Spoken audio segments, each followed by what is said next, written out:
Thanks. No problem. I am Iceman. I am an Omega level mutant.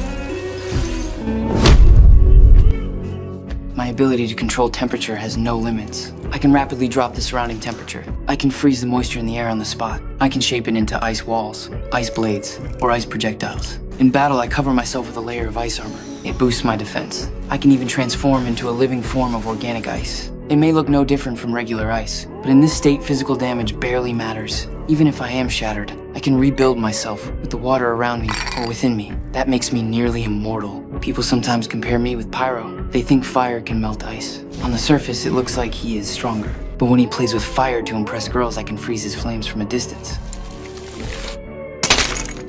John. Sorry.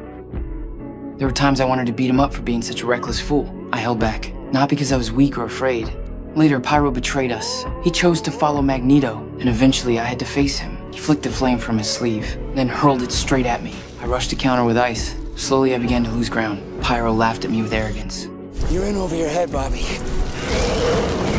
Maybe you should go back to school.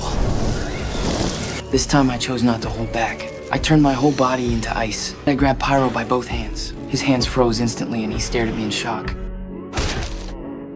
You never should have left.